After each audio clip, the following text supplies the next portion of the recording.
Hey, it's Nicholette here, live here for Nicholette Boulevard. I am not live. But anyway, getting back to the point, I'm sitting here in my room, people are messaging me while I'm trying to do a video, and I'm going to block them out really fast. Not that I hate them, I actually quite like this person a lot, but you got to shut the fuck up while I'm making a video! Anyway, so today was actually pretty interesting. Here's a little update on SEPTA. It's really not as bad as a lot of people think. Trains are not that crowded. The news always seems to make things more crazier than they ought to be. And that's one thing that really pisses me off about a lot of news outlets, especially ABC and Fox. They love to freaking battle each other in news outlets. But let's get real for a second. As a lot of you may or may not know, SEPTA had to pull out 120 Silverliner V cars out of service, which resulted in 1/3 of our regional rail, commuter rail, or suburban rail for you people outside of this country. They had bad stabilization bars on them. They have new stabilization bars on the new pilot trucks that they built for them. And apparently the cars are ready to roll starting August 21st. That's when the first Silverliner 5s will be back in service, and they're going to start cranking out 10 cars per week. That's going to result in about 12 weeks worth of cranking out rail cars. About 3 months. 3 months I can deal with. We're waiting at Somerton for what you may say.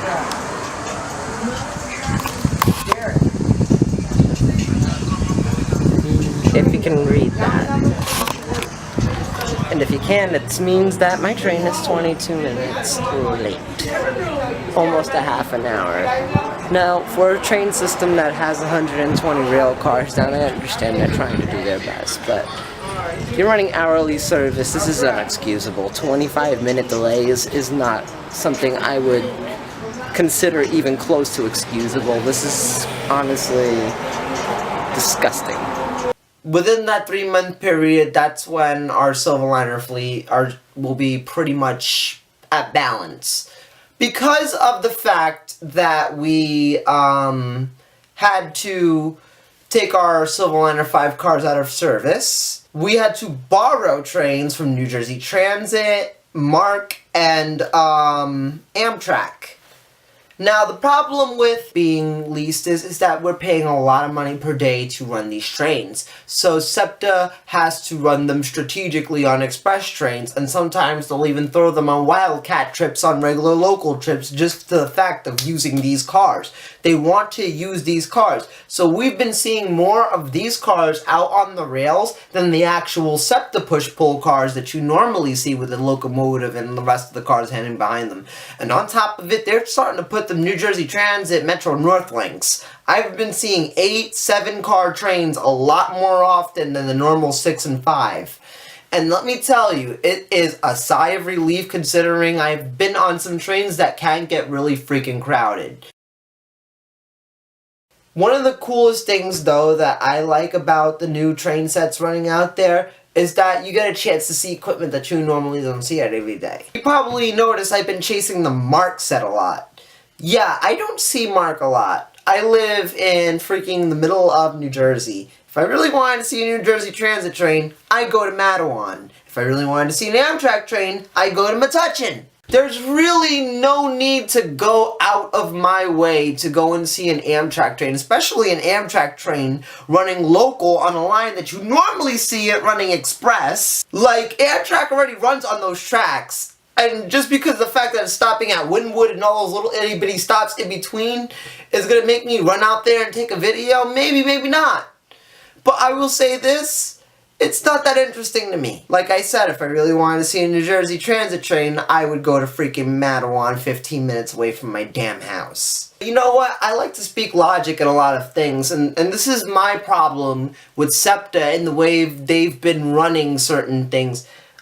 We really did not need to have trains make all those local stops if they really can't even fit on those platforms. First of all, Cornwall's Heights, you're going to lengthen the platform, go the whole 9 yards. Make a platform wide enough that actually let people walk to their damn cars safely without worrying to get knocked out by a fucking handlebar on the train. And let me tell you, that is a very real possibility, my friends. That has almost happened to me a few times, and let me tell you, I have learned the hard way not to stand on the fucking yellow strip on the platform neither. Too many people do not learn that, and they wonder why they get honked at when the train is pulling into the station. I'm sorry for the frustration, but I'm a little bit pissed at the way certain things were handled in this crisis. And we're at a point where we're running enough trains sufficiently where we could actually cut a couple of cars from like certain trains. There's no reason why like a Fox Chase freaking Chestnut Hill West train should be running with fucking 7 cars. And I've seen that happen the other day. Like, why? Why? We have like the cool things that have come out of this though. The fact that there are trains that we don't normally see every day running in Philadelphia rails. And the coolest part is that we've even given nicknames to the damn trains. We call one of the train sets Markta because it has a freaking SEPTA cab car on the end of it, Mark cars in the middle, and freaking an Amtrak engine on the fucking other end. And then, of course, you got the other set, which is called Ammark. Ammark is just basically an Amtrak train with Mark cars behind it. That's the freaking second video that I caught.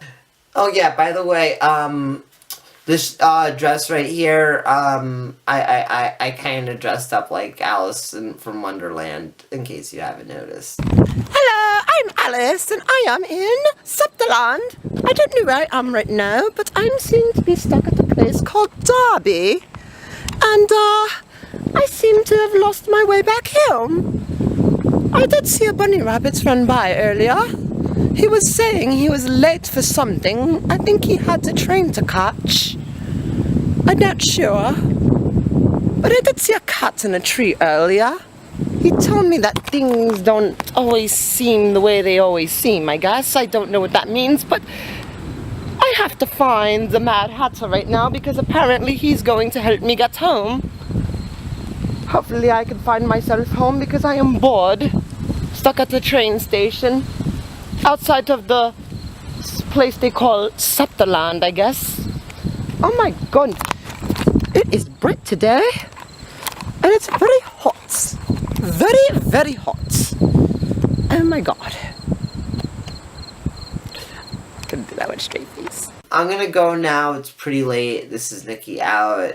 It's about 3 o'clock in the morning. I am tired, so excuse me if I am blowing my words a little bit. Took my medication also, so I'm a little... But, you guys have a wonderful night.